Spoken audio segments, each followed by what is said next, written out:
SDM yang ada di instansi pemerintah itu nanti hanya ada dua, gitu ya.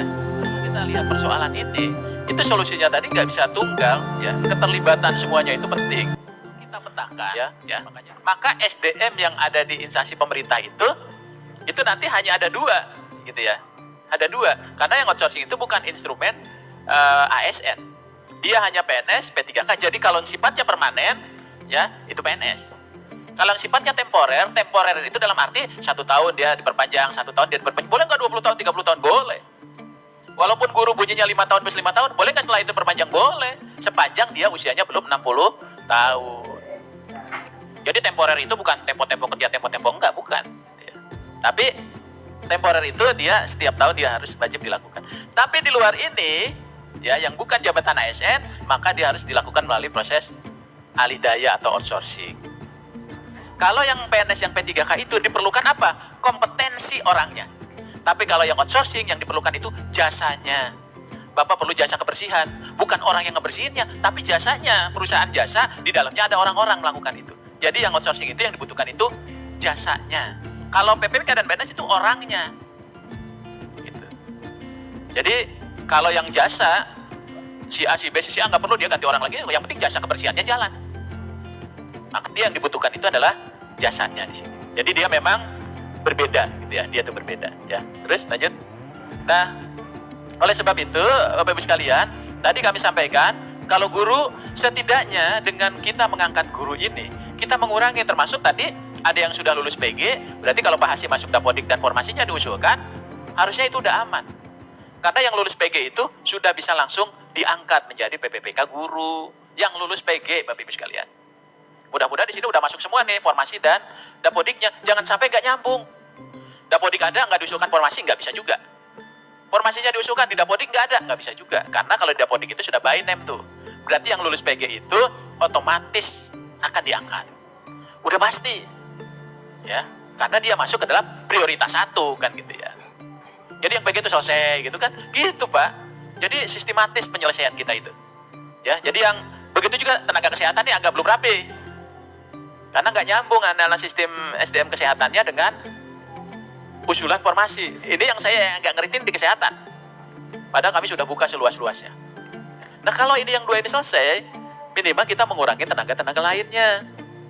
Ya, mengurangi tenaga-tenaga lainnya. Nah oleh sebab itu, minimal, kan paling banyak tadi kata Bu Kaban, guru dan tenaga kesehatan. Seharusnya ini bisa selesai di tahun ini.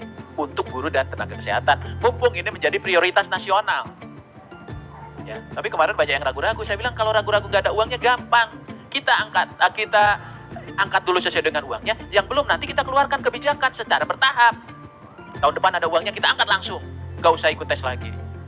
Ada database-nya gitu. Jadi padahal kita nggak usah ragu-ragu kan gitu ya. Nah, oleh sebab itu kita pun pikirkan tuh ke depannya kira-kira seperti apa. Gitu ya. Terus lanjut.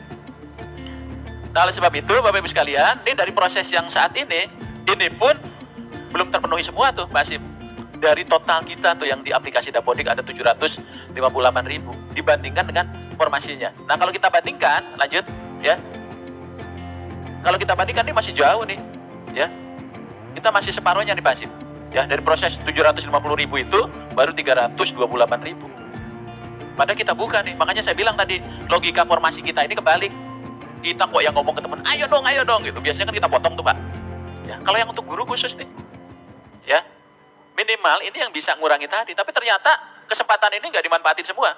Tadi ada yang terakhir datang ke kami ngemis-ngemis tuh bupatinya wali kotanya, saya bilang nggak bisa. Kami harus mengapresiasi kabupaten kota yang sudah tadi merespon ini dengan baik. Begitu dia di demo baru dia panik gitu ya. Kan sekarang saya kalau demo gampang Pak, biasanya ke tempat kita, oh enggak, karena kan provinsinya nggak ngusulin. Silakan aja datang ke provinsi, kita tinggal gitu aja. Pak Hasim juga gitu, silakan aja datang ke kabupaten kota. Gitu ya. Karena kita betul-betul buka itu Pak, kesempatan itu seluas-luasnya. Lanjut, tapi yang untuk kesehatan, ya untuk kesehatan, ini yang 255.000 nih, yang setelah koordinasi dengan Dinas Kesehatan dan BKD masing-masing. Yang ini saya hari ini sedang validasi nih. Ini agak ngeri juga nih karena datanya belum sebagus yang ada di Kemendikbud di Dapodik, karena Dapodik itu kan sudah duluan ya Pak ya. Nah di sini kita masih, nah kalau kita lihat dari jumlah ini, lanjut, ya, dari jumlah ini dari sebenarnya hanya 94.000 nih yang masuk. Ya. 94.000 padahal Kemenkes sudah menjanjikan kepada organisasi profesi, ke Pemda-Pemda. Marah nih mereka nanti. Ya. Tapi dari kita sudah aman, kita sudah berikan kesempatan yang seluas-luasnya. Ya, silakan formasinya isi itu yang 255.000 itu. Padahal ini hanya kita berlakukan tahun ini. Ya, tahun depan berarti mereka itu harus berkompetisi. Kalau marah itu pasti marah. Ya, siap-siap aja kita. Ya, pasti marah, Pak. Termasuk guru tadi. Ya, tapi untungnya dulu itu alasan mereka kan karena formasinya tidak disiapkan oleh Menpa. Sekarang formasinya kita tantangin. Sampai coaching klinik itu kan kita tantangin tuh. Siapa-siapa yang belum nih? Gitu ya. Siapa-siapa yang belum? Itu betul-betul kita buka. Nah, sekarang ternyata hasilnya segini. Ini potretnya aja nih, ya. Supaya Bapak Ibu tahu nih posisi yang sesungguhnya. Jadi kita betul-betul membuka peluang itu, ya. Peluang itu betul-betul kita buka, gitu ya. Terus lanjut. Nah, oleh sebab itu, Bapak Ibu sekalian, kalau kita lihat persoalan ini, itu solusinya tadi nggak bisa tunggal, ya. Keterlibatan semuanya itu penting, ya. Makanya tadi kami khusus untuk guru dan nakes itu seenggaknya karena dia porsinya yang paling besar, kemudian dia juga yang memang menjadi jabatan yang merupakan pelayanan dasar, maka kita prioritaskan. Ya, kita prioritas. Kedua, kami juga ingin sesungguhnya mengapresiasi teman-teman nakes yang sudah 2-3 tahun ini berjuang untuk COVID-19. Harusnya itu juga. Ini nanti mungkin kita akan melakukan pembukaan pendaftaran itu nanti di minggu ketiga, ya. Kemudian juga untuk penyerahan nanti penetapan sekarang sudah kita cicil nih di awal September. Mudah-mudahan kita sudah bisa menetapkan formasi, Pak, ya. Karena memang akhirnya ini mundur semua, gitu ya. Ada kemungkinan ini pengangkatan lewat tahun nih Pak Andrek, ya. Ada kemungkinannya, ya. Tapi nggak apa-apa ya, nanti kita akan buat kebijakannya karena memang posisinya. Nah, oleh sebab itu nanti Bapak Ibu mungkin kami akan ngundang di posisi awal September, ya, untuk penyerahan penetapan formasinya, dan nanti seleksi itu untuk CASN ini nanti mungkin di minggu ketiga September. Nah, khusus untuk guru, ya, guru itu berarti yang lolos PG itu nanti dia bisa langsung diangkat, ya. Prioritas 2 dan 3 nanti proses seleksi administrasi di Kemendikbud, ya. Jadi kalau dia cocok, saya kira juga nggak ada masalah. Prioritas 4 maka masuk prioritas umum. Harapannya yang untuk tenaga kesehatan, karena dia belum pernah tes, maka semuanya wajib seleksi. Ya, setelah seleksi baru kita akan lakukan afirmasi. Sepanjang dia datanya itu ada di SI-SDMK-nya Kementerian Kesehatan. Jadi setidaknya Bapak Ibu sekalian, dengan guru dan tenaga kesehatan ini bisa mengurangi yang 26.000, yang 19.000 dan sebagainya. Tapi kalau kita tidak melakukan itu, wah, kita akan terbelenggu oleh jumlah itu.